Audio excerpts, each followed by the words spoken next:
Hello, hello, I'm Brandon Wheeler, and welcome to another movie review. This one, not an anime, but an animated film, Song of the Sea. It is an Irish film, so that's a little bit different. It's animated like a children's story, and I think it is based off one, so that's interesting. But it is it's actually, well, tell a story about. It's about, story of a dad and two kids. They're on an island. Father's a lighthouse keeper. The older boy, Ben, is looking after his younger sister, Saoirse. I keep thinking it's Cyrus, like Saoirse Ronan, or Cyrus. I guess it's pronounced Saoirse. I don't know how to say it. But, of course, Ben doesn't really care for his sister because his mother, last time he saw his mother when he was younger, is when all of a sudden she just ran off, and then next thing he knows, he has a sister. Seemingly she kind of gave birth to her sister and then returned.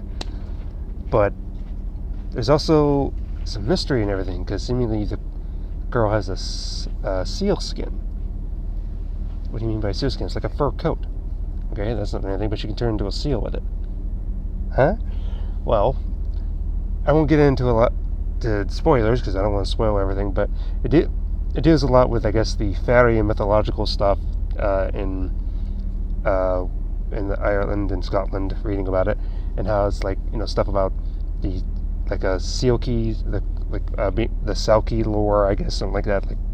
Like a Selkie can be human, but not also seal thing. I don't know, it's kind of confusing. Or at least, in a way, I kind of think of the idea of mermaids, because, like, well, it's similar kind of concept, slightly. As far as the movie itself,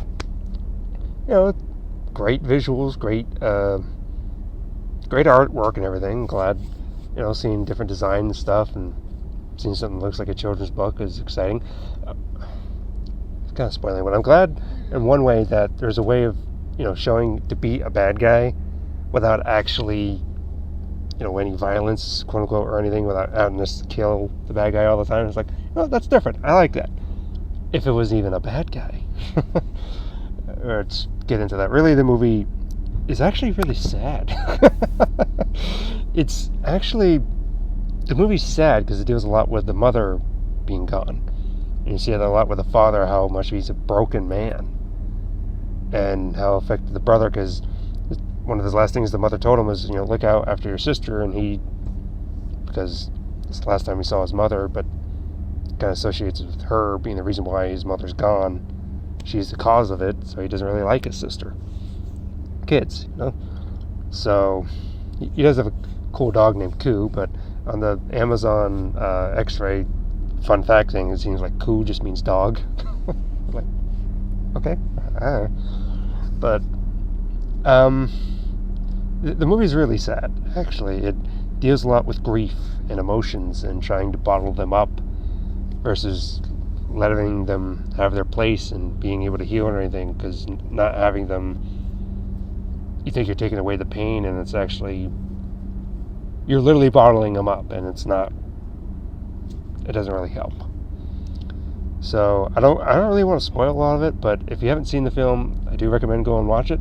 I rented it for like $4, $3.99 on Amazon, and sure, there's a lot of places others you can see it and everything, but it was a nice little film, and I'm glad I watched it. It's just, I don't know, have some tissues on you, I guess, depending on how much you are. You're sort of like, how sad of a movie is this? It's made for kids. Just go watch it. Alright, well, I'll see you in the next one. What other type of little Irish films I watch? I guess made by the same company as another one called like Wolfwalkers, and I know about the Secret of the Kells, something like that. Probably watch those next sometime. But anyway, see you in the next one. Goodbye.